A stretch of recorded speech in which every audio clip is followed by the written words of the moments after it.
El baloncesto en silla de ruedas. Estas son algunas reglas. La silla de ruedas.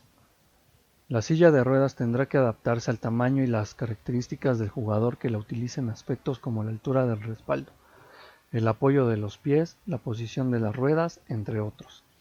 Con estas características de la silla con lo anterior, el jugador garantiza un buen manejo, equilibrio y velocidad, giros rápidos y seguros. Aspectos. La silla de ruedas deberá tener la altura reglamentaria, la cual son 63 centímetros, pero aceptable inclinación hacia abajo al unirse con el respaldo. El respaldo deberá cubrir hasta la mitad del tórax. Se agregará un apoyapié suplementario, de tal manera que las rodillas queden bien por encima de la cadera. Las mismas deberán estar sujetas con un cinturón o cinta. Laterales para que el cuerpo quede encajado de tal manera que el jugador y la silla sean uno solo, por así decirlo. Al encontrarse bien sentado el jugador, posee ventajas para manejar de mejor manera su esquema corporal. Dimensiones. La silla de ruedas de baloncesto posee unas medidas máximas permitidas. La altura del asiento no puede superar los 63 centímetros. Para los jugadores de categorías 1.0 a 3.0 y 58 centímetros para los jugadores de categorías 3.5 a 4.5.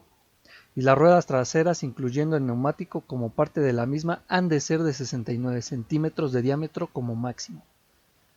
Las sillas pueden tener 3 a 4 ruedas, 2 grandes atrás y 1 o 2 pequeñas adelante, y de ninguna manera puede poseer dispositivos de frenado o de aceleración. Ninguna parte de la silla, excepto las ruedas, puede tocar el terreno de juego cuando el jugador tiene la posesión del balón. Si esto sucede, se comete una violación. Si la silla de un jugador que tiene el balón toca o sobrepasa con cualquier rueda las líneas que delimitan el campo, se considerará que el balón ha salido y por tanto cambiará la posesión de este. Solamente cuando se lanzan tiros personales y desde la línea de 3 puntos se permite que las ruedas pequeñas toquen o sobrepasen las líneas mencionadas, pero las grandes no pueden ni siquiera tocarlas. Lucha o balón entre dos. El árbitro solamente lanzará el balón entre dos jugadores en el círculo central al inicio de cada periodo, primera y segunda parte, y en las prórrogas si las hubiera. Ahora hablemos sobre los jugadores. Para ser elegible para jugar baloncesto en silla de ruedas, el sujeto debe tener una discapacidad física permanente a nivel de sus extremidades inferiores, que le impida correr, saltar, pivotear como un jugador que lo haga a pie. Una vez que el jugador ha cumplido este requisito, son clasificados para jugar bajo el sistema de clasificación de jugadores de la Federación Internacional de Baloncesto en silla de ruedas, la cual emite una tarjeta de identificación del jugador. Los jugadores de baloncesto en silla de ruedas poseen diferentes niveles de severidad de la lesión. Por lo tanto, existen diferencias de la movilidad de tronco y brazos que afectan la aplicación de fundamentos técnicos como lanzar, pasar, impulsar y recibir. Mediante la clasificación de los jugadores se busca que cualquier jugador, al margen de su grado de discapacidad, tenga un papel integral y equilibrado para jugar dentro de la estructura del equipo. Debido a esto, la IWFB establece un puntaje máximo. Este puntaje se relaciona con el tipo de lesión de cada jugador y se le asigna una puntuación entre 1.0 y 4.5, de acuerdo con su nivel de función física. Estos puntos se suman luego a los del equipo y no está permitido exceder los 14 puntos que se repartirán entre los 5 jugadores que permanecen en la cancha al mismo tiempo.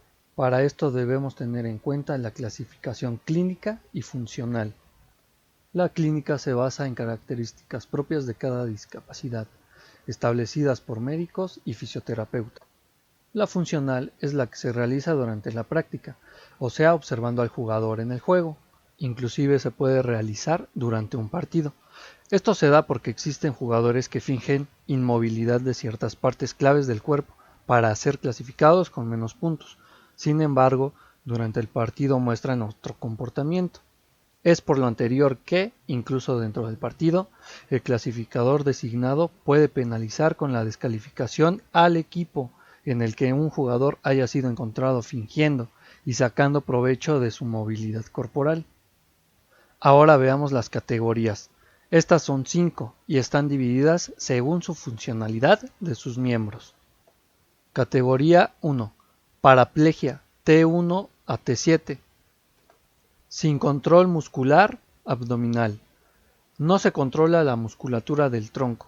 No tienen movimiento en las extremidades inferiores y poco o ningún movimiento controlado de tronco.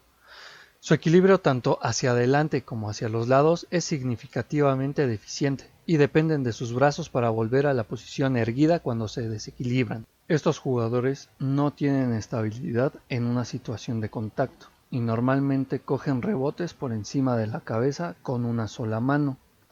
Categoría 2. Paraplegia T8 al L1. Normalmente no tienen movimiento de las extremidades inferiores, pero tienen algún movimiento de tronco parcialmente controlado hacia adelante.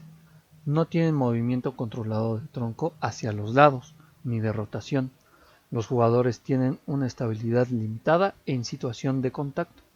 A menudo depende de la sujeción de su mano para permanecer erguido durante una colisión.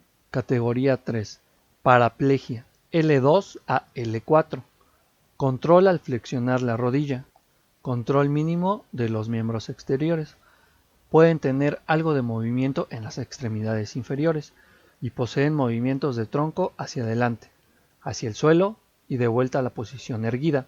También tienen algún control de rotación. Los jugadores no tienen buen control de movimiento lateral de tronco, pero son más estables en una situación de contacto y capaces de coger un rebote por encima de la cabeza con las dos manos cómodamente.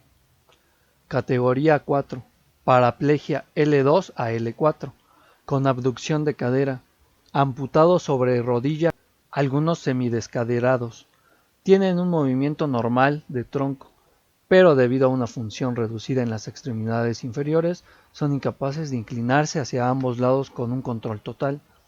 Estables en contacto y en rebotes, con movimientos normales hacia adelante y de rotación. Categoría 4.5. Amputado unilateral bajo rodilla. Algunos doble amputados bajo rodilla. Secuela de polio mínima. Son los jugadores con menor discapacidad en la cancha. Normalmente solo tienen una mínima disfunción en los miembros inferiores o una amputación única por debajo de la rodilla. Hay situaciones en las que un jugador no encaja exactamente en las categorías para la clasificación. En estos casos, los clasificadores pueden asignar a un jugador medio punto por encima o por debajo de cierta clase. Esto crea jugadores con puntuaciones 1.5, 2.5 o 3.5. En total, un máximo de 14 puntos en cancha. No se altera cuando esto ocurre.